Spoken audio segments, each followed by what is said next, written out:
using their own words, how to make anyone say yes with less effort and brain power. Most people trying to persuade someone make the same fatal mistake.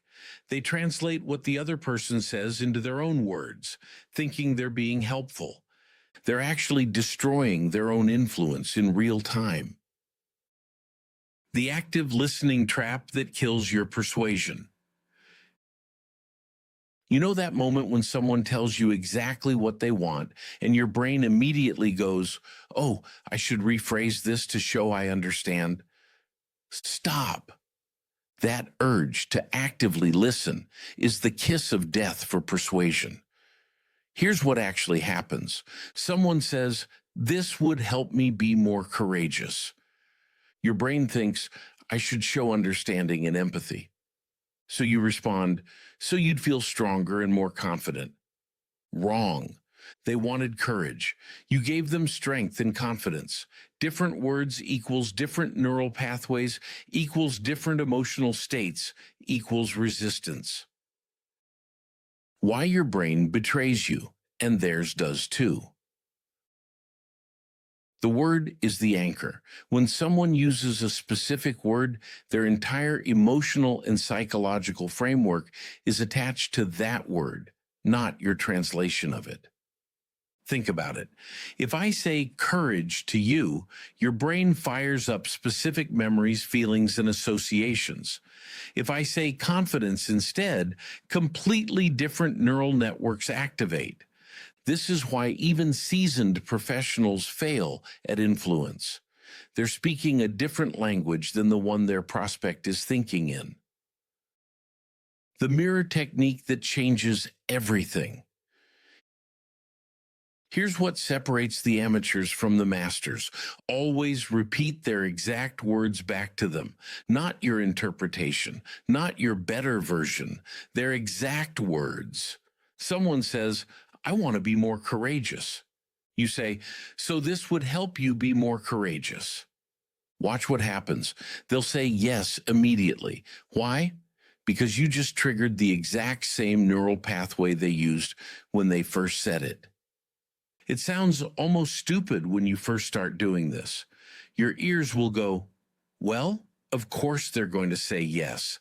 I just repeated what they said." That's the point. The definition expansion move, advanced level. Once you've mirrored their words perfectly and they've confirmed it, then you can do something powerful. Ask them, "What does courage mean to you specifically?"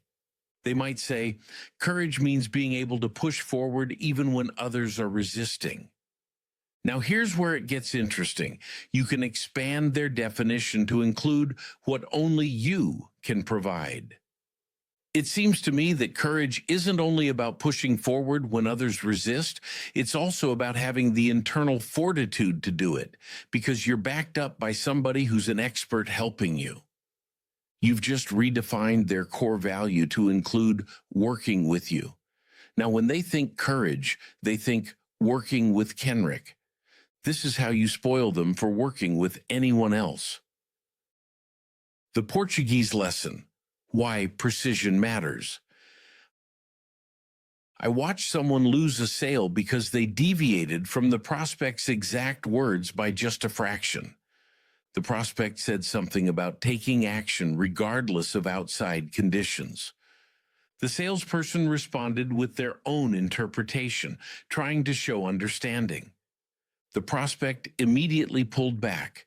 "Yeah, but you don't know how it is here in Portugal." If they had mirrored the exact words, the prospect would have said yes. The only reason for the resistance was the deviation from their precise language. What this really means for your next conversation. Every time you're tempted to show how smart you are by rephrasing what someone said, every time you want to demonstrate your listening skills by summarizing in your own words, every time you think your version sounds better than theirs, resist that urge. Their words are the key to their internal world. Use their key, not yours. This isn't about tricks or manipulation. This is about speaking the language that already exists in their mind instead of forcing them to learn yours. The word is the anchor. Fire their anchor, not some random one you made up. The real secret behind the secret. Here's what most people miss. This technique works because it's not really about the words at all. It's about respect. When you mirror someone's exact language, you're showing them that what they said was important enough to repeat precisely. You're validating their internal experience rather than replacing it with your own. And when people feel truly heard, not interpreted, not translated, but heard, they open up in ways that surprise even them. That's when real persuasion happens, not through clever tricks or psychological manipulation, but through the simple act of speaking their language instead of forcing them to speak yours. Try it in your next important conversation. Mirror their exact words back to them and watch their entire demeanor shift. You'll see exactly what I mean.